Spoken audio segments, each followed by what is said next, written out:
Hi எல்லாருக்கும் வணக்கம். நான் இன்றைக்கு ஒரு சலாட்டோட வந்திருக்கிறேன். இந்த சலாட் எப்படி செய்ய போகிறேன்னு சொல்லி பார்ப்போம் வாங்கோ. தேவையான அளவு உப்பு போடுறேன், எசிக் எடுத்திருக்கிறேன், நான் அளக்காமல் விடுறேன். என்னுடைய கையளவுக்கு நீங்கள் அளந்து விடுங்கோ. சென்ட் படுத்திருக்கிறேன், ஒரு தேக்கரண்டி அளவு சென்ட் படுத்திருக்கிறேன். இது மிளகு அறுவல் நிறுவலை அரைச்சி போட்டிருக்கிறேன். ஒலிவ் ஆயில் விட்டுருக்கிறேன் கொஞ்சம். தேன் உங்களுக்கு விரும்பினா தேன் விடுங்கோ, இல்லாட்டி தவிர்த்து கொள்ளுங்கோ. தேனை விட்டால் நல்லா இருக்கும். தேசிக்காய் புளி இது எல்லாத்தையும் விட்டுட்டு நல்லா கலக்க வேணும். இந்த சலாட் சோஸை நிறைய விதமாக செய்யலாம். இது ஒரு விதம்.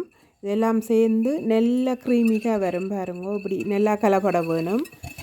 நல்லா கலந்து விட்டுட்டு நாங்கள் வெட்டி வச்சுருக்கிற மிளகறியெல்லாம் ஒன்றா போட போகிறேன். இது சிவப்பு குடமிளகாய். என்னட்ட சிவப்பு குடமிளகாய் இருக்கிறபடியே நான் சிவப்பு குடமிளகாயை போட்டிருக்கிறேன். பச்சை, மஞ்சள், ஆரஞ்சு கலரில் எல்லாம் இருக்குது. நீங்கள் விரும்பின கலரில் போடுங்க. எல்லா கலர்லையும் போட்டாலும் நல்லா தான் இருக்கும். இது கொண்டக்கடலை ஊற வச்சு அவிச்சு நான் அதையும் போட்டிருக்கிறேன்.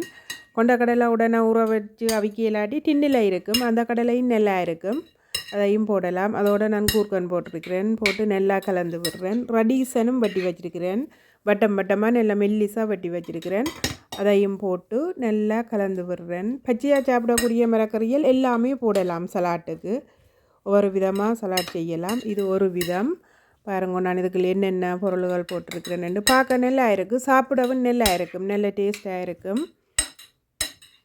சலாட் விதமாக செய்து சாப்பிடுங்க. பாருங்க இப்படி இருக்குன்னு சொல்லி பார்க்கவே நல்லா இருக்குது. நான் இப்போ சாப்பிட்டு பார்க்க போகிறேன்.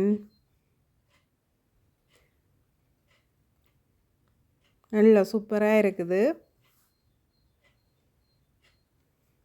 நீங்களும் இப்படி செய்து சாப்பிடுங்கோ. இவ்வளவு நேரம் இந்த வீடியோ பார்த்ததுக்கு நன்றி. மீண்டும் இன்னும் ஒரு வீடியோவில் சந்திப்போம். நன்றி, வணக்கம்.